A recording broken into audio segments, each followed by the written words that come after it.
সকাল সকাল পানি আসলো কোথা থেকে? ঘুমের ঘোরে কথাটা বললাম। আরেক বালতি পানি আনবো নাকি?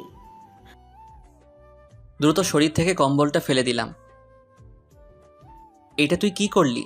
আমারে প্রতিদিন সকালে গোসল না করালে কি তোর পেটের ভাত হজম হয় না? না হয় না। ভাইয়া, ঘড়িতে তাকিয়ে দেখ কয়টা বাজে। প্রায় 9টা। তোর কি কলেজে যেতে হবে না? কি 9টা বাজে? তুই আমারে আগে বলবি না? আরে গাধি, তাড়াতাড়ি সর, আমার আজ লেট হলে টাকলো আমারে মেরেই ফেলবে। দৌড়ে ফ্রেশ হয়ে রুমে চলে গেলাম। ভাইয়া, টোয়ালেটা তো নিয়ে যা। একটু ভ্যাবাচাকা খেয়ে গেছি অন্তু, কারণ এর আগে আমি এমন সিরিয়াস হইনি কখনো। আমি ওয়াশরুম থেকে বেরিয়ে এসে অন্তুর হাতের তোয়ালেটা নিয়ে সোজা ওয়াশরুমে চলে গেলাম। আচ্ছা, ওরে ফ্রেশ হতে দেন। আরে ভাই, ফ্রেশ হতে দেন না ওরে। আপনারা এদিকে আসেন, পরিচয়টা দিয়ে দেই। ওই মিয়া, ওই দিকে কি দেখেন? এই দিকে তাকান। আমি তন্ময়, মানে গল্পের নায়ক। আমি এবার ইন্টার ফার্স্ট ইয়ারের ছাত্র। সকাল সকাল সিরিয়াস মোডে আছি, কারণ গতকাল ক্লাসে টাকলো মানে প্রিন্সিপাল আমারে ওয়ার্নিং দিছে, সময় মতো ক্লাসে না পেলে আমারে হালুয়া বানাবে। থাকার পরিচয় নিতে হবে না, গল্পটা শুনতে থাকেন এবার। ফ্রেশ রুম থেকে এসে দ্রুত তৈরি হয়ে নিলাম, কারণ দ্রুত ক্লাসে যেতে হবে। সিঁড়ি দিয়ে নিচে নামতেই দেখলাম সবাই নাস্তার টেবিলে নাস্তা করছে। তন্ময়, নাস্তা করে যা। না আম্মু, ক্যান্টিনে করে নিব। কিছু তো খেয়ে যা। বেঁচে থাকলে অনেক কিছু খেতে পারবো, এখন ক্লাসে যাই। আর কোনো কথা না বলে বাইক নিয়ে বেরিয়ে পড়লাম। কিছু দূর যেতেই বাইক বন্ধ হয়ে গেল। যা শালা, এখনই কি তোর নষ্ট হতে হলো?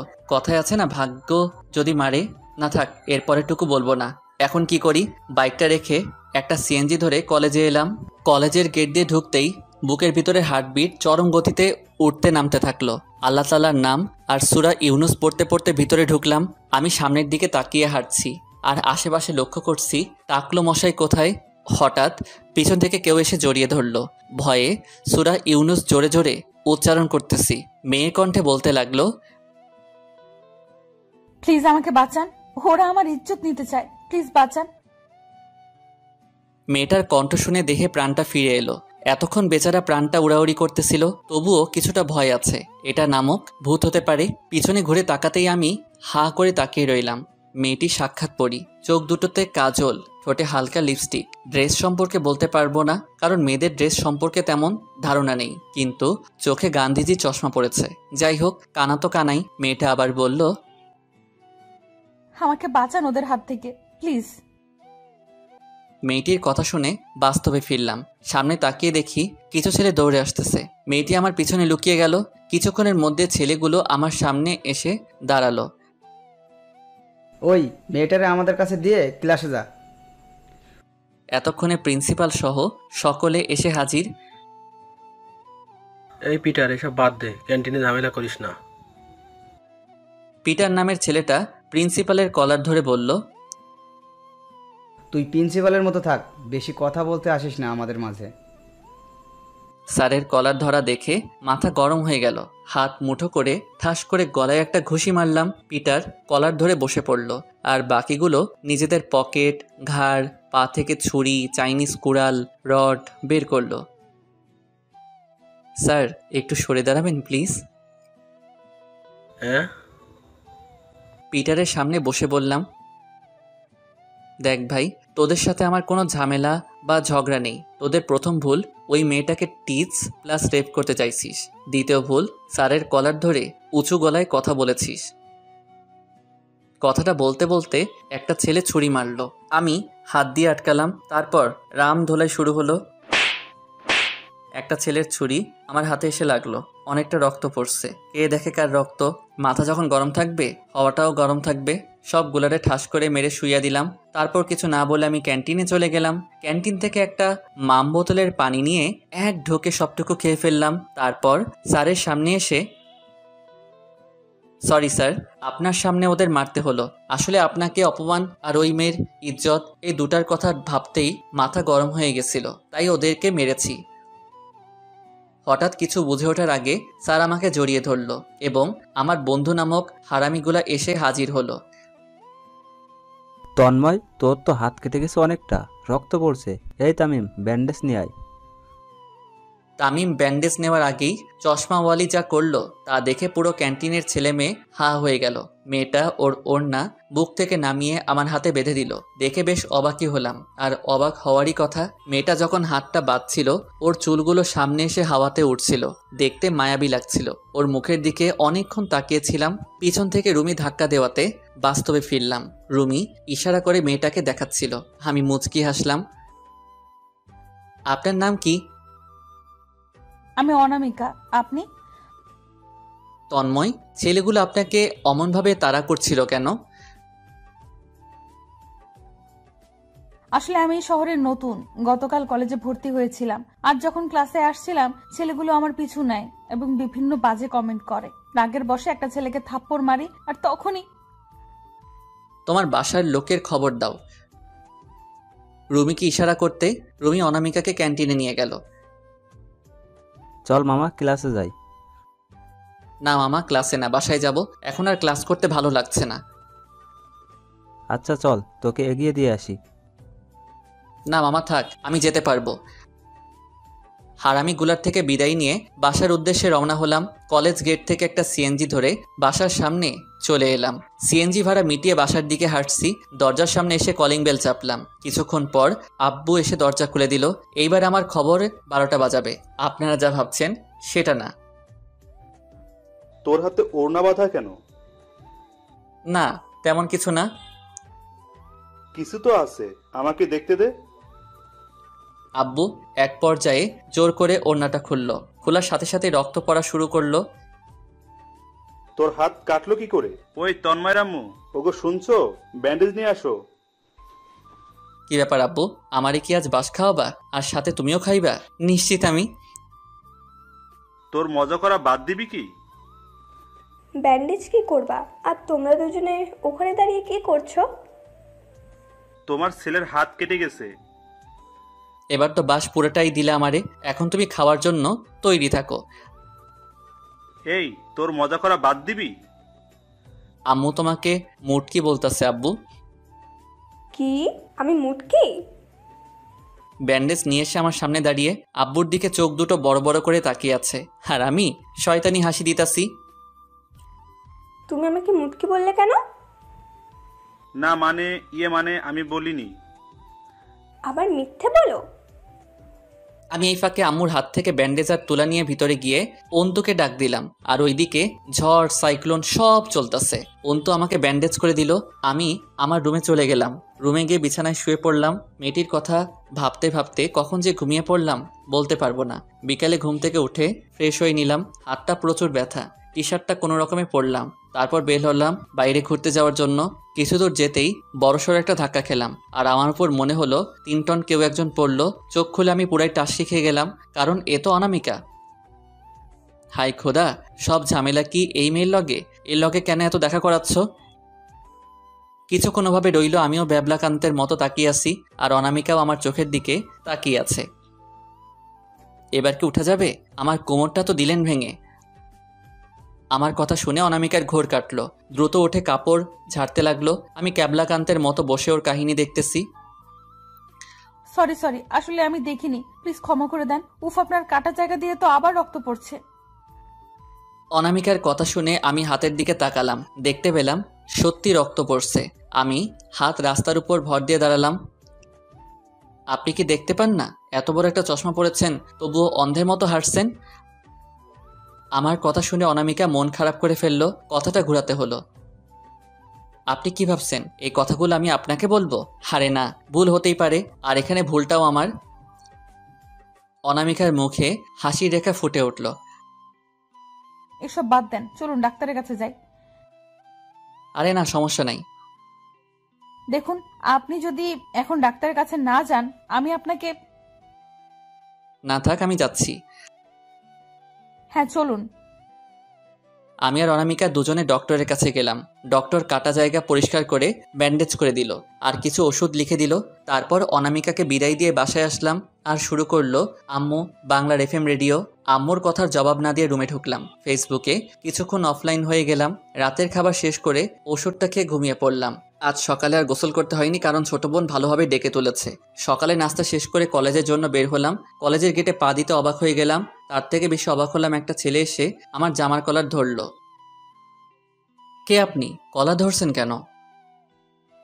তুমি পিটারকে মারছো? হ্যাঁ, অন্যায় করছে বলে মারছি, কিন্তু আপনি কে আর কলার ধরছেন কেন? আমি ডিবি ইন্সপেক্টর হাবিব। কিন্তু আমি কি অন্যায় করেছি? আমার কলারটা ছাড়লে খুশি হব। এবার কলারটা ছেড়ে দিল। ও হ্যাঁ, আপনাদের তো বলাই হলো না কেন আমি অবাক হয়েছিলাম, কারণ কলেজে পুলিশের গাড়ি ছিল, সেটাও 3 ভ্যান। ভেতরে যাও, তোমার ভাগ্যে আজ আছে। জি স্যার। আমার গলা শুকায় কাঠ হয়ে যাচ্ছে। ক্যান্টিন থেকে একটা ঠান্ডা পানি নিয়ে ক্লাসের দিকে রওনা হলাম, আর মনে মনে ভাবছি, এইটা কোন ঝামেলায় ফাঁসলাম, আল্লাহ জানে কপালে কি আছে। ক্লাসে ভয়ে ভয়ে ঢুকলাম। ক্লাসে ঢুকে যা বুঝলাম, আজ আমার কপালে ঘোর দুঃখ আছে। অনামিকা আমার টেনশন দেখে বলল, এই যে এত টেনশন কেন? কাল যা দিলেন না, সেসব শুনে থানার বড়বাবু আপনাকে থানায় নিতে আইছে। আমি শেষ, আমারে কেউ মাইরালা, যার জন্য করলাম চুরি সেই বলে চোর। হাইরে মাইয়া, তোর জন্য মারামারি করলাম আর তুই আমারে। তন্ময় আর অনামিকাকে প্রিন্সিপাল রুমে ডাকছে। কথাটা বলে পিয়ন চলে গেল। আমি নিজেই নিজেকে মনে মনে গালি দিচ্ছি। কি দেখে যে এই মেয়ের পাল্লায় পড়লাম, আল্লাহ জানে। আমি আর অনামিকা দুজনেই প্রিন্সিপালের রুমের দিকে হাঁটছি, আর অনামিকা আমাকে দেখে হাসছে। হাসছেন কেন? আপনার চেহারা দেখে। অনেক ঘামছেন দেখছি, বাতাস করবো নাকি? আজ তো একটা বাস পাশে থাকলে কে না ঘামবে। কিছু বলছেন নাকি? কই না তো। আমার না হেব্বি রাগ হচ্ছে। আপনারা বলেন, একটা মেয়েকে আমি বাঁচালাম আর সে কিনা আমারে বাস দিচ্ছে। আর প্রিন্সিপাল তো আমারে বাস ছাড় উপহার দিত। আমি শিওর কি কপাল নিয়ে যে আইছিলাম আল্লাহ জানে। প্রিন্সিপালের রুমের সামনে আসতে পারি স্যার? হ্যাঁ, ভেতরে আসো। আমি আর অনামিকা ভিতরে ঢুকলাম। তারপর একটা লোকের সামনে বলল, তোমার নাম কি তন্ময়? জি হ্যাঁ, কিন্তু আপনি কে? আমি অনামিকার মামা। তোমাকে যে কি বলে ধন্যবাদ দিব বলে বোঝাতে পারবো না। না আঙ্কেল, এটা আমার দায়িত্ব। আর ওনার জায়গা যে কোনো মেয়ে থাকলে আমি এমনটাই করতাম। তোমার মতো এমন করে দেশের প্রতিটি মানুষ যদি ভাবতো, এদেশে প্রতিটা মেয়ে কোনো না কোনো বাবার রাজকন্যা, কোনো মায়ের আদরের মেয়ে, কোনো ভাইয়ের কলিজা, তাহলে এদেশে ইফতেজিং ধর্ষণ হতো না। কিন্তু দুঃখের বিষয়, এদেশের মানুষগুলো এগুলো ভাবে না। তাদের চোখে নিজের মেয়েটা রাজকন্যা, অন্য মেয়েটা মাল। নিজের বোনটা কলিজা, অন্যের বোনটা মাল লাগে। এই দৃষ্টিভঙ্গির জন্য আমাদের দেশের এই অবস্থা। আর কিছু বলল না। এবার বুঝতে পারলাম এনার পিছনে পুলিশ কেন। আপনারা বুঝতে পারছেন না তাই না? আমি বুঝিয়ে বলছি। আমার মনে হয় উনি কোনো রাজনৈতিক নেতা, তাই এত ভাষণ দিতেছে। অনামিকা, তন্ময়, তোমরা এখন আসতে পারো। জি স্যার। আমি অনামিকা স্যারের রুম থেকে চলে এলাম। উনি কে? আমার মামা। ও আচ্ছা, আপনি ক্লাসে যান। আপনি কোথায় যাবেন? একটু বাবার অফিসে যাব। ও আচ্ছা, ঠিক আছে। আর একটা কথা বলবো। বলেন। আমরা কি আপনি আপনি থেকে তুমি করে বলতে পারি না? হ্যাঁ অবশ্যই। আচ্ছা, আমার দেরি হয়ে যাচ্ছে, আমি এখন আসছি। কাল কথা হবে কেমন? ওকে, সাবধানে যাবেন। আচ্ছা ঠিক আছে, আল্লাহ হাফেজ। আল্লাহ হাফেজ। অনামিকার থেকে বিদায় নিয়ে সোজা বাবার অফিসে চলে গেলাম। বাবার সাথে কথা বলে বাসায় চলে এলাম। বাসায় ফিরতে ফিরতে বিকাল হয়ে গেল। বাসায় ঢুকে আমি বোকা হয়ে গেলাম। এখানেও অনামিকা। এই মেয়ে তো আমার পিছু লেগে গেছে, মানে ফেভিকল আঠার মতো পিছনে পড়েছে। আমি ভিতরে ঢুকতেই অনামিকা সোফা থেকে উঠে দাঁড়ালো। তুমি এখানে? আমার বাড়িতে আমি আসবো না তো কে আসবে? ও, এটা তোমার বাসা? আমার জানা ছিল না। ঠিক আছে, এবার তো জানলে। এবার আসো, আমি যেখানে যাই সেখানে তুমি আমার কাছে কি চাও? আমি তোমার কাছে কিছু চাই না। তাহলে আমার পিছু করো কেন? আজ থেকে আমার পিছু করা বাদ দাও, আর এখন আসতে পারো। আচ্ছা ঠিক আছে, আমি আর তোমার পিছু নিব না। আর ওই দিন আমার ইজ্জত বাঁচানোর জন্য ধন্যবাদ তোমাকে। অনামিকা চোখের পানি মুছতে মুছতে চলে গেল। কিছুক্ষণ এভাবে দাঁড়িয়ে থাকার পর হঠাৎ ঠাস ঠাস করে আব্বু আমাকে 2টা থাপ্পড় মারলো। খুব বেশি অবাক হলাম, কারণ এই অবধি আব্বু আমাকে কখনো মারাতো দূরের কথা, উঁচু গলায়ও কখনো বকা দেয়নি। আর আজ সেই আব্বু আমাকে মারলো। কিসের এত অহংকার তোর? আজ ওই মেয়েটা না থাকলে তোমার আম্মুর লাশ দেখতে পেতে। আমি দরজার আড়াল থেকে সবই শুনেছি। ওই মেয়ের জন্য আজ তোমার মা প্রাণে বেঁচে গেছে।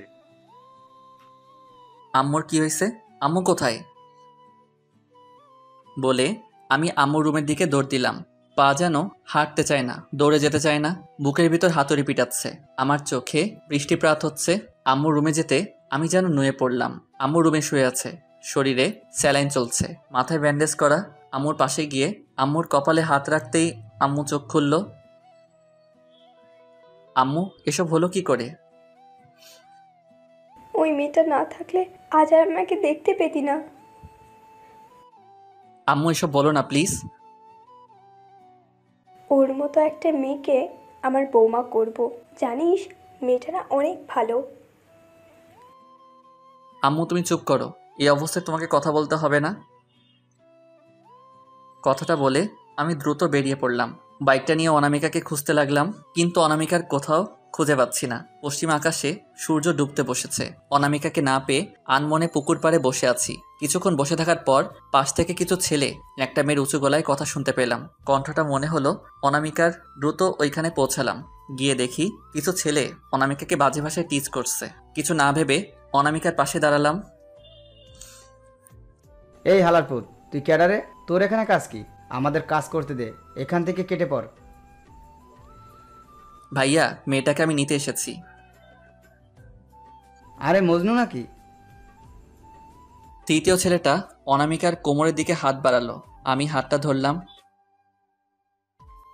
কি ভাই, আমি এখনো ওপেন করিনি। তাহলে খুব ভালো রে ভাই, আমি ওপেন করে দিই। কথাটা শুনে মাথায় রক্ত উঠে গেল। ছেলেটার এক হাত ধরে খুব জোরে বুকের পাশে একটা লাথি মারলাম। ছেলেটা বেশ অনেক দূরে পড়লো। একটার মারা দেখে আমি বাকি 2টা পালালো। চলো। আমি যাব না। আমি তো তোমাকে পিছু করি, বিরক্ত করি। তাহলে তুমি কেন এসেছো? তুমি চলে যাও। সরি। কান ধরতে হবে না। যার জন্য বিরক্ত হও তার কাছে ক্ষমা চাইতে হবে না। অনামিকা কথাটা বলে হাঁটতে শুরু করলো। আমিও ওর পিছু পিছু হাঁটছি।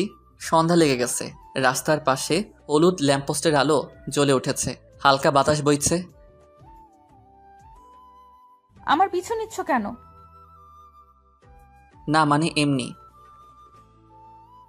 এমনি মানে কি? হ্যাঁ, আমার পিছু নিলে পা ভেঙে দিব। কথাটা শুনে আমি চলে এলাম, কারণ আমি ভালো করে বুঝতে পারলাম হেব্বি রেগে আছে। আপনারা কি ভাবছেন আমি বাসায় যাচ্ছি? আরে না, আমিও রাগ ভাঙানোর জন্য একটা জিনিস আনতে যাচ্ছি। দৌড়ে চলে গেলাম ফুলের দোকানে। ফুলের দোকানদারকে, মামা, একটা গোলাপ ফুলের তোড়া দাও। দিচ্ছি মামা। কিছুক্ষণের মধ্যে ফুলের তোড়াটা বানিয়ে আমাকে দিল। মামা, কয়টা টাকা? মামা 500 টাকা। মানিব্যাগ থেকে টাকাটা বের করে দিয়ে আবারও দৌড়াতে শুরু করলাম। অনামিকাকে যেখানে রেখে চলে আসছিলাম, অনামিকা সেখানে দাঁড়িয়ে আছে। আমাকে দেখে হাঁটতে শুরু করলো। আমি দৌড়ে ওর সামনে দাঁড়ালাম। কি হয়েছে? সামনে দাঁড়ালে কেন? তোমাকে কিছু বলার আছে। কি বলবা বলো? তোমাকে যে ভালোবাসি কি করে যে বলি। কিছু বললে বলো, না বললে আমি চলে গেলাম। কি করব, বুকের ভিতর থাকা হার্টবিট বাড়তে শুরু করলো। যাই হোক, আমাকে তো বলতেই হবে, নাকি আমার হয়ে আপনারা বলে দিবেন? আপনারা বলে দিলে আমার ভালোই হয়। হাঁটু গেড়ে অনামিকার সামনে ফুল নিয়ে, আমি তোমাকে ভালোবাসি কথাটা বলতে গিয়ে অনেকবার ফিরে এসেছি। জানি না তুমি আমাকে ভালোবাসো কিনা, সত্যি আমি তোমাকে অনেক ভালোবাসি। I love you Anamika, I love you so much. Anamika আমার হাত থেকে ফুল নিল আর আমি উঠে দাঁড়ালাম। তারপর অনামিকা যেটা করলো তার জন্য আমি মোটেও প্রস্তুত ছিলাম না। হঠাৎ হাত থেকে ফুল ফেলে দিয়ে আপাতত আমার গালে হাত দেওয়া। ওই, আপনার আবার গালে হাত দিয়েন না কিন্তু। অনামিকার দিকে অপলক দৃষ্টিতে তাকিয়ে আছি। কিছুক্ষণ আমার দিকেও তাকিয়ে রইল অনামিকা। দুজনেই নিশ্চুপ, কেউ কোনো কথা বলছে না। নীরবতা ভেঙে অনামিকা বলল, দেখো তন্ময়, আমি তোমাকে বন্ধু ভেবে এসেছি, কিন্তু তুমি এমনটা করবে আমার জানা ছিল না। তুমি আমার দুবার ইজ্জত রক্ষা করেছো, তাই তোমার প্রতি আমি কৃতজ্ঞ। তোমার আর আমার মাঝে সম্পর্ক হতে পারে না, তাই এসব ভুলে যাও। আমার মুখ থেকে একটা কথাও বের হচ্ছে না। হাতে কি জোর মাইরি, গাল দুটো ব্যথা করে ফেলছে। কেমনে কথা কইতাম আপনারাই বলেন। অনামিকার কথা শুনে নিশ্চুপ মেরে গেলাম আর পিছন ঘুরে হাঁটতে থাকলাম। এতক্ষণ চোখের জলটা লুকায় রাখছিলাম, কিন্তু এখন আর পারছি না। হাঁটতে হাঁটতে বাসায় ফিরলাম। কলিং বেল চাপতেই বাবা দরজা খুলে দিল। এতক্ষণ কোথায় ছিলে? আর তোমার মোবাইল বন্ধ কেন? আর তোমার চেহারার এই অবস্থা কেন? কাঁদছো কেন?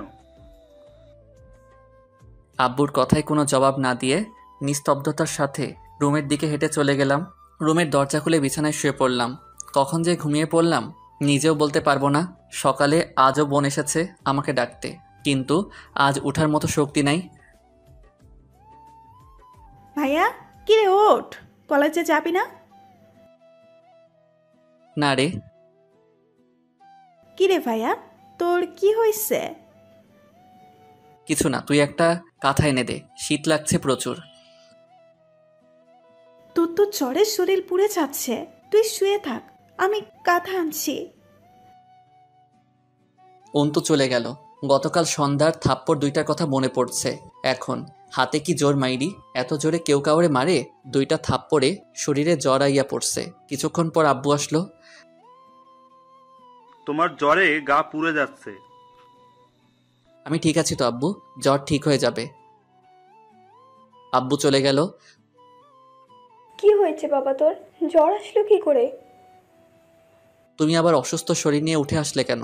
আমি তো ঠিকই আছি, সামান্য একটু জ্বর আসছে, ঠিক হয়ে যাবে। আম্মু চলে গেল। আপনারা কি ভাবছেন? হ্যাঁ, আপনারা যেটা ভাবছেন ওইটাই সঠিক। পরিবারের সকলের আদরের ছেলে আমি। কিছুক্ষণ পর অন্তু চলে এলো, কাঁথা দিয়ে আমার পাশে বসে কান্না করতেছে। কি রে, কাঁদছিস কেন? কই, আমি কাঁদছি না তো। কি হয়েছে বলবি তো? কিছু না। বলে চলে গেল। আমিও বুঝতে পারলাম না বোন আমার কাঁদছে কেন। আপনারা কেউ কি বুঝতে পারছেন? কিছুক্ষণ পর ডাক্তার কাকু আমার রুমে আসলো। আম্মু আর বোন কান্না করছে। কি হয়েছে তোমাদের, কান্না করছো কেন? তোমরা এমনভাবে কান্না করছো যেন আমি মরে যাব। এমন কথা বলিস না বাবা। ভাইয়া, এসব বলতে নেই।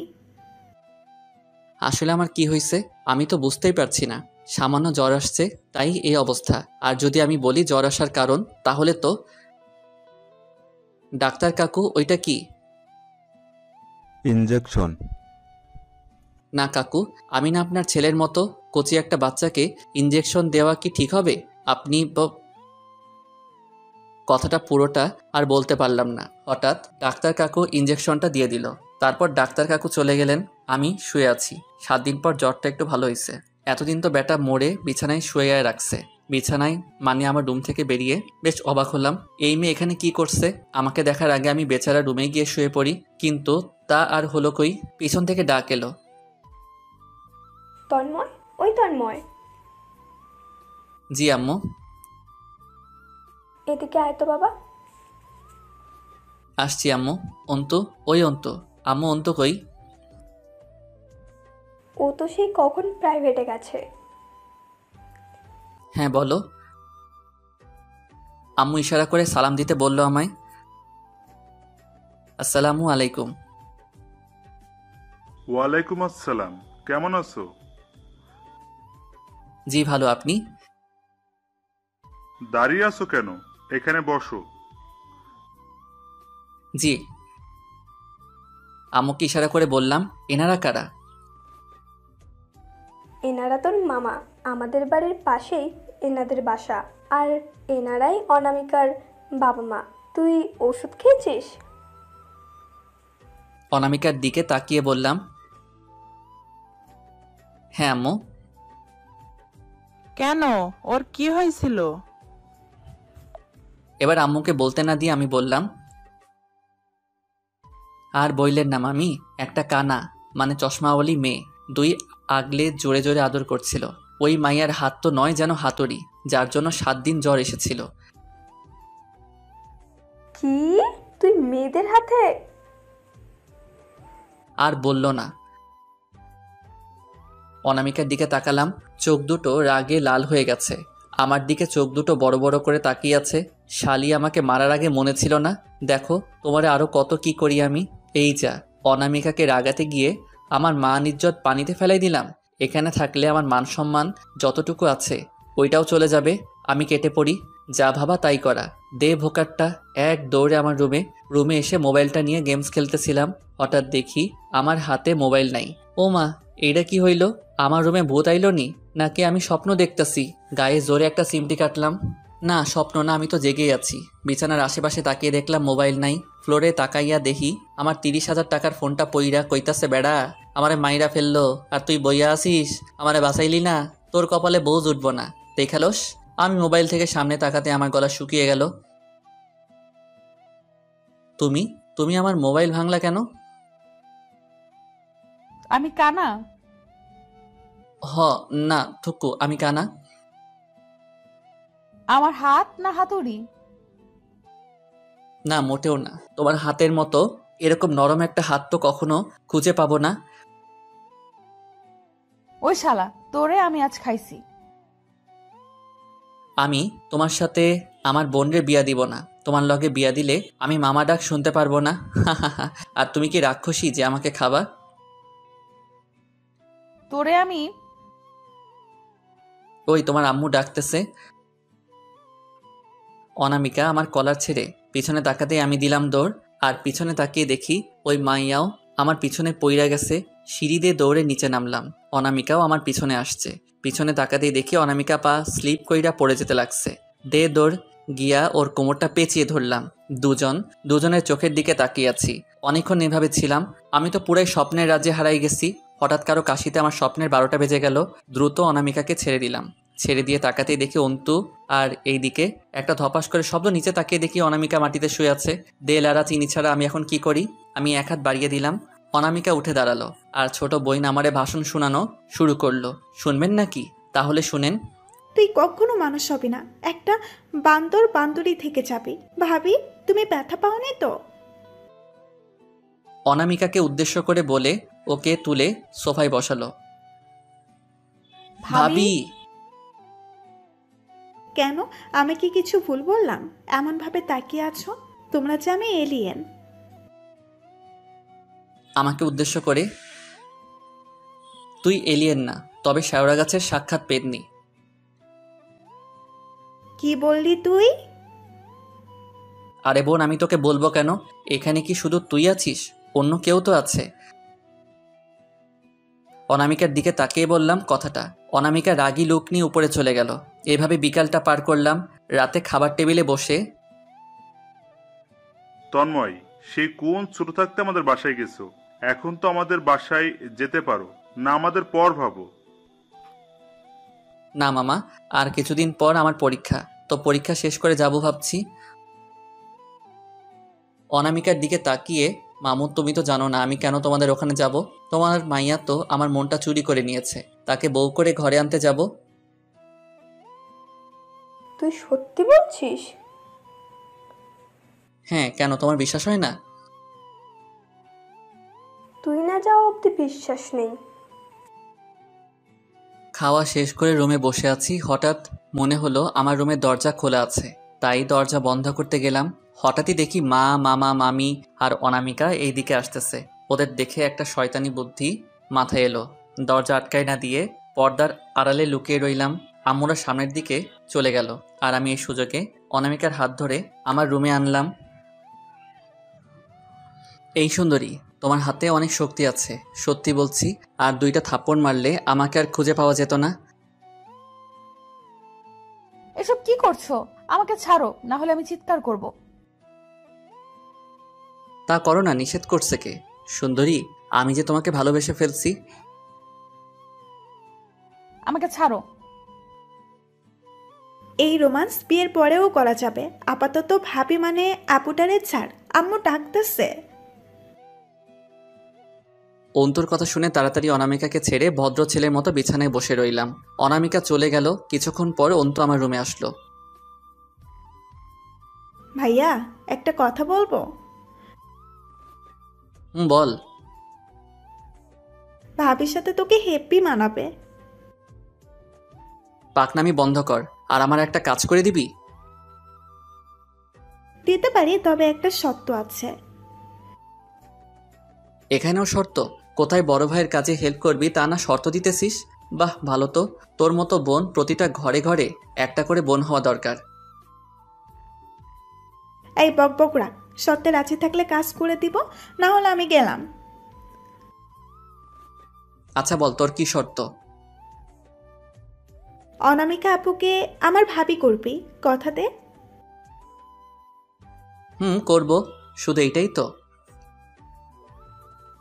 জি না, আরও শর্ত আছে। আমাকে কাল বিকেলে ঘুরতে নিয়ে যেতে হবে। ঠিক আছে, নিয়ে যাব। এখন বল, কি কাজ করতে হবে? অনামিকাকে একটা জিনিস দিবি। ঠিক আছে, কখন দিতে হবে বল। কাল দিলে হবে। তোর জন্য আরেকটা ভালো খবর আছে। কি বল? আপুরা আমাদের বাসায় 2-3 দিন থাকবে। আমার খুশি দেখে কে? বিছানা থেকে লুঙ্গি ড্যান্স শুরু করলাম। আমার এসব কাহিনী দেখে অন্তু বিছানায় বসে হাসতে লাগলো। কিছুক্ষণ পর অন্তু ঘুমাতে চলে গেল। আমি বিছানায় শুয়ে পড়লাম। কখন জানি ঘুমিয়ে পড়েছি নিজেও জানি না। সকালে ঘুম ভাঙলো অন্তুর ডাকে। ঘুম থেকে উঠে ফ্রেশ হয়ে নিচে গেলাম। গিয়ে নাস্তা শেষ করে কলেজের উদ্দেশ্যে বের হলাম, কিন্তু বাসায় কোথাও অনামিকাকে দেখতে পেলাম না। কলেজে এসে দেখি অনামিকা ওর বান্ধবীদের সাথে বসে আছে। অনামিকা, তোমার সাথে আমার কিছু কথা আছে। অনামিকার সামনে দাঁড়িয়ে, হ্যাঁ বলো। অন্য কোথাও গিয়ে কথাগুলো বলা মনে হয় ঠিক হবে। ঠিক আছে। আমি আর অনামিকা একটা গাছের নিচে গেলাম। এখন বলো, কি বলবা?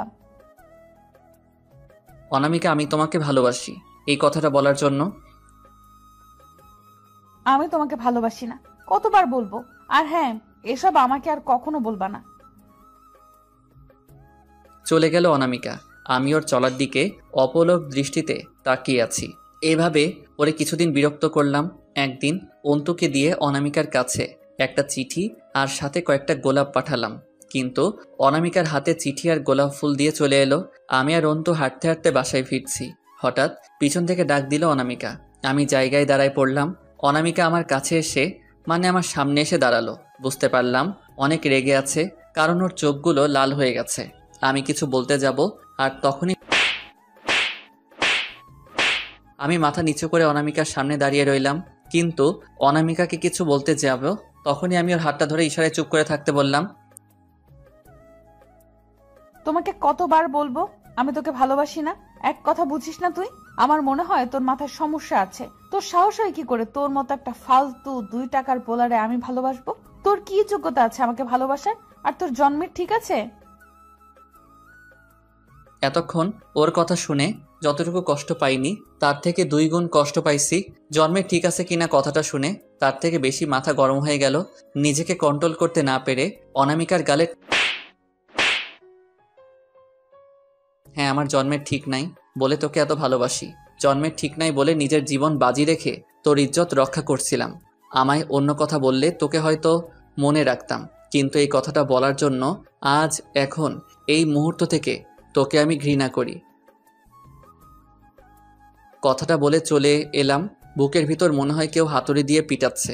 কোনো কথা না বলে আমি আর অন্তু হাঁটতে থাকলাম। হাঁটতে পারছি না, পা দুটো রাস্তাতে মনে হয় আটকে আছে। অবশেষে বাসায় ফিরলাম। বাসায় ঢুকে সোজা রুমে চলে গেলাম। রাতে আর খাওয়া হলো না। অনেকবারই আম্মু আর আব্বু ডাকতে এসেছিল খাওয়ার জন্য। অন্তু বাসায় আসার পর থেকে আমার সাথে কথা বলছে না। বিছানায় শুয়ে মাথার উপরে ঘোরা ফ্যানের দিকে তাকিয়ে আছি আর অনামিকার কথাগুলো ভাবছি। আমি তো ওর অনেক বিরক্ত করলাম, আর না, আজ থেকে ওকে আর বিরক্ত করব না। কথাগুলো ভাবতে ভাবতে দু চোখের কোণে পানি চলে এলো। কখন যে ঘুমিয়ে গেলাম বলতে পারবো না। সকালে হঠাৎই ঘুম ভেঙে গেল। আজ আর অন্তু আমাকে ঘুম থেকে ডাকেনি ভেবে অনেকটা অবাক হলাম। ঘড়িতে তাকিয়ে দেখে 11টা বাজে। ফ্রেশ হয়ে নিচে গেলাম। নিচে গিয়ে যা দেখলাম তা দেখে মাথা গরম হয়ে গেল। সকাল সকাল এই মেয়ে এখানে কেন? আমি নিচে না নেমে আমার রুমে গিয়ে তৈরি হয়ে নিলাম। তারপর নিচে নামলাম। কই যাচ্ছিস? এই তো আড্ডা দিতে। তোকে আড্ডা দিতে যেতে হবে না, এখন তোর নানুদের বাসায় চল। আমি যাব না, তুমি চলে যাও। কি বললি? আবার বল। ঠিক আছে, এত রাগ করতে হবে না, আমি যাব। অন্তু কোথায়? ও ছাদে গিয়েছে। আম্মুর সাথে কথা বলে ছাদে চলে এলাম। অনামিকার দিকে তাকাইনি একবারও। এটা দেখে অনামিকা নিশ্চয়ই খুশি যে আমি তাকে বিরক্ত করা ছেড়ে দিয়েছি। আমি ছাদে চলে গেলাম। ছাদে গিয়ে দেখে অন্তু দোলনায় দোল খাচ্ছে। আমাকে দেখে উঠে চলে আসতেছে। এই অন্তু, কোথায় যাচ্ছিস? ছাড়ো, আমি নিচে যাব। তোর সাথে আমার কিছু কথা আছে, এদিকে আয়। অন্তুকে নিয়ে দোলনায় বসালাম। বলো, কি বলবা? কি হয়েছে তোর? আমার সাথে কথা বলছিস না কেন? দেখো ভাইয়া, অনামিকা আপু তোমার সাথে এতটা খারাপ ব্যবহার করলেও তারপরেও আমি তোমাকে কিছু বলিনি। তুমি তার জন্য সারাদিন খাওনি, তুমি সারাক্ষণ কান্না করছো, তবুও আমি কিচ্ছু বলিনি। শুধু তোমাকে একটা কথাই বলবো, যাকে এতটা ভালোবাসো সে যেহেতু তোমাকে ভালোবাসে না, তুমি তাকে কেন ভুলে যাচ্ছ না? দেখ বোন, আমিও চেষ্টা করছি অনামিকাকে ভুলে যেতে। অনামিকা যেহেতু আমাকে চায় না, তাহলে আমি মনে রেখে কি করব? কিন্তু আমি যে পারছি না। যতবারই ভুলতে যাব ততবারই ওর কথা মনে পড়ে ওর মায়াবী চেহারাটা। আমি কি করব বল? নিজের অজান্তে চোখের কোণে জল চলে এলো। এই চোখের পানের মূল্য যদি অনামিকা আপু জানতো তাহলে তোমাকে আজ কাঁদাতো না। তুমি ওর জন্য কি করনি বলো তো? ওই মেয়ের জন্য নিজের একটা কিডনি দিয়েছো, আর আজ সেই মেয়ে তোমাকে এতটা অপমান করলো। তুই এসব জানলি কি করে? আমি সেদিন আমার বান্ধবীকে দেখতে হসপিটালে গেছিলাম, গিয়ে দেখি তুমি ডাক্তারের হাতে পায়ে ধরে মেয়েটার কিডনি দিতে চাচ্ছ। পরে তুমি চলে যাওয়ার পর আমি ডাক্তারের সাথে কথা বলে জানতে পারি সেই মেয়েটা আর কেউ না, সেই মেয়েটা অনামিকা। আমার কসম লাগে বোন, এই কথা আমি আর তুই ছাড়া যেন আর কেউ না জানে। অন্তুর হাত আমার মাথায় হাত রেখে, আজ আমি তোমার মাথায় হাত রেখে কথা ঠিকই দিচ্ছি, কিন্তু মনে রেখো একদিন ঠিকই এই কথাগুলো সবার সামনে আর কাউকে না বললেও দেমাগিনী অনামিকাকে বলবো। কথাটা বলে অন্তু চলে গেল। অন্তু বোন, আমার একটাবার কথাটা তো শোন। অন্তু আমার কোনো কথা না শুনে চলে গেল। আজ চিৎকার করে বলতে ইচ্ছা করছে, আমার সাথে এমন করছো খোদা, চাইলেও চিৎকার করতে পারছি না। দু চোখ বেয়ে নদী বইছে আর আমি বসে আছি দোলনায়। ও হ্যাঁ, আপনাদের একটু ফ্ল্যাশব্যাক থেকে ঘুরিয়ে আনি। আপনারা যাবেন তো? তাহলে চলুন। সেদিন ছিল আমার জীবনের একটা সব থেকে ভালো লাগার দিন। আপনারা নিশ্চয়ই জানেন, অনামিকার 2টা থাপ্পড়ে আমার 7 দিন জ্বর এসে গেছিল। ওই দিন যখন আমি বাসায় আসি তখন প্রায় রাত্রি 11টা বাজে। একাকী বেলকনিতে বসে আছি, মনের মাঝে একটা কথাই ভাসছে, অনামিকা আর অনামিকা। ভাবনার বিচ্ছেদ ঘটিয়ে দিল একটা কল। মোবাইলটা হাতে নিতেই দেখলাম রফিকের নাম্বার। কলটা পিক করলাম, তার আগে চোখ দিয়ে বেয়ে পড়া বৃষ্টির পানি মুছে নিলাম। কই তুই? বাসায়। কেন, কি হয়েছে? দোস্ত দ্রুত হাসপাতালে চলে আয়। কেন, কি হয়েছে? কিছু জানতে চাস না? দ্রুত হাসপাতালে চলে আয়। বলে ফোনটা কেটে দিল। আমার মাথায় কাজ করছে না, অনেক টেনশনে পড়ে গেলাম। দ্রুত বাসা থেকে বের হলাম। রাস্তায় বের হয়ে সিএনজি নিয়ে সোজা হাসপাতালের দিকে রওনা হলাম। হাসপাতালে পৌঁছে সিএনজির টাকা দিয়ে বিদায় করলাম। সামনের দিকে পা বাড়াচ্ছি, কিন্তু আমার পা যেন মাটিতে থেকে উঠছে না। অনেক কষ্ট করে পা চালাচ্ছি, কিছুতেই পা দুটো দ্রুত হাঁটতে পারছে না। আজ মনে হয় পা দুটোকে মাটি গ্রাস করে ফেলবে। 2 মিনিটের পথ মনে হচ্ছে 2 বছর ধরে হাঁটছি। অনেক ক্লান্ত, অনেক কষ্ট করে অবশেষে রফিকের কাছে পৌঁছালাম। আমার শরীর পুরো ঘেমে গেছে, আমি পুরাই গোসল করে ফেলছি। রফিক, কি হয়েছে? এখানে আসতে বললি কেন? রফিকের সামনে দাঁড়িয়ে, তুই চুপ কেন? কি হয়েছে বল। রফিক আমাকে কিছু না বলে হাত ধরে ডক্টরের রুমে নিয়ে গেল। কাকা, আপনি ওরে বলেন অনামিকার কথা। অনামিকা? অনামিকার কি হয়েছে? রফিক বল প্লিজ। দেখো, ওর 2টা কিডনি নষ্ট হয়ে গেছে। কথাটা শুনে আমার মাথায় আকাশ ভেঙে পড়ল। একটা কিডনি হলে ওকে বাঁচানো যাবে। ডাক্তার, কিডনি আমি দিব, তবে একটা কথা রাখবেন আমার। হ্যাঁ বলো।